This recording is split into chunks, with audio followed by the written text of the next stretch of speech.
तपशोचम दयादानं न विद्यते उदरं भरिणो जीवा वराकाकूटभाषिणा। सबसे पहले नारद जी कहते हैं कि जगत में कहीं भी सत्य नहीं दिखा। यहां इंसान का भरोसा हो नहीं सकता, कहेगा कुछ और करेगा कुछ। और किसी कहते हैं एक बहुत बड़े चिंतक हो गए और वो दर्पण लेके गली गली में घूमते और कोई भी पूछने आता कि आप कांच बेच रहे हो, दर्पण बेच रहे हो, इसकी कीमत क्या? तो कहते मेरे पास 3 प्रकार के दर्पण हैं। एक ये दर्पण है सादा, उसकी कीमत है मात्र 5 रुपया। बोले ये क्या करता है? बोले इस दर्पण में आप जैसे हो वैसे दिखोगे। बोले दूसरा दर्पण कौन सा? बोले इसकी कीमत है 1000 रुपया। बोले उसमें अंदर क्या होगा? इसके अंदर जैसे लोग आपको समझते हैं वैसे आप दिखोगे। और तीसरा दर्पण है, उसकी कीमत है 1 लाख रुपया। आप लोगों को जैसा दिखने चाहते हो वैसे उसमें दिखोगे। तो कहते हैं 1000 रुपया वाला लेना मिले, 1 लाख रुपया वाला लेने वाले मिल गए, पर वो 5 रुपया वाला दर्पण लेने वाला कोई नहीं मिला कि जिसके अंदर जैसे हो वैसे दिखो। क्योंकि इंसान बचना चाहता है कि मैं जैसा हूं वैसे लोग देख ना ले।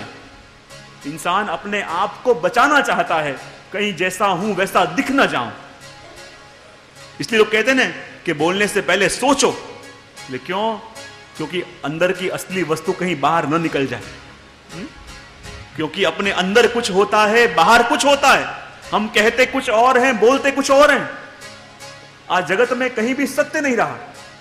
और कहते हैं सत्य नहीं रहा वो तो और की बात, सत्य की अपन ने छवि भी बिगाड़ के रख दी है। बोले सत्य तो हमेशा कड़वा ही होता है। सत्य बोलते नहीं तब तक तो ठीक है, सत्य की छवि भी बिगाड़ के रख दी है। बोले सत्य तो हमेशा कड़वा ही होता है। तो याद रखना, सत्य कभी कड़वा नहीं होता। ये और बात है कि हमेशा कड़वी बात कहने के लिए ही अपन सत्य का उपयोग करते हैं। जब भी अपन को कोई कड़वी बात कहनी हो उस समय ही अपन सत्य का उपयोग करते हैं। सत्य भी मीठा हो सकता है यदि अच्छी वस्तु कहने के लिए भी सत्य का उपयोग करो। हा? तो सत्य कभी कड़वा नहीं होता, लेकिन कड़वी बात कहने के लिए अपन सत्य का उपयोग करते हैं और सत्य की छवि बिगाड़ के रख दी। बोले सत्य तो हमेशा कड़वा ही होता है। कहते हैं जगत में कहीं सत्य नहीं रहा, तप नहीं रहा। तप क्या? जंगल में जाके तपस्या करना वही तप नहीं, पर प्रभु ने जो जो साधन अपन को दिए हैं, जिन लोगों का संग अपन को दिया है, उसी को प्रसाद मान के उसी के द्वारा संसार में जीना, यह भी अपना तप है। क्योंकि जीव का स्वभाव क्या?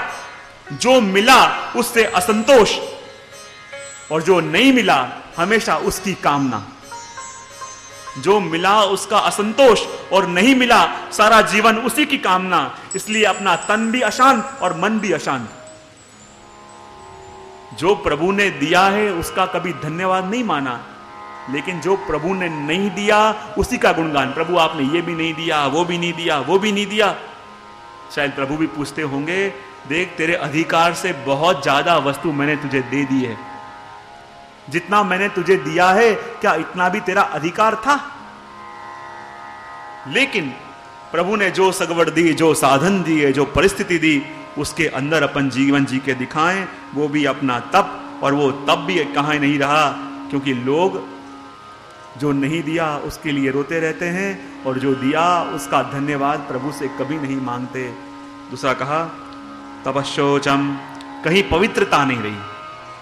आज लोग स्वच्छता को ध्यान देने लगे लेकिन पवित्रता को भूलने लगे। दया दानम न विद्यते, आज कहीं दया भी नहीं रही। बोले क्या बात कर रहे हो? कहीं दया नहीं रही? आज जितनी दया होती है, जितनी चैरिटी होती है, कहीं कभी देखने नहीं मिलती। तो देखो, आज किसी दुखी को देख के अपने मन में दुख होता है और अपन सोच लेते हैं हम बड़े दया वालू हैं, हम बड़े दयालु हैं, हमारे अंदर तो बहुत करुणा है। लेकिन देखो अपने अंदर दया नहीं है, अपन सिर्फ करुण रस का आनंद लेते हैं। सेठ बैठे हुए हैं अंदर प्रोग्राम में, उनका ड्राइवर बाहर खड़ा था और वो सेठ जी अंदर देख रहे थे एक डॉक्यूमेंट्री फिल्म गरीबों के बारे में। और गरीबों की परिस्थिति देख देख के बेचारे उनकी आंख से भी आंसू आ रहे थे वो भी सोच रहे थे, अरे मेरे अंदर कैसी करुणा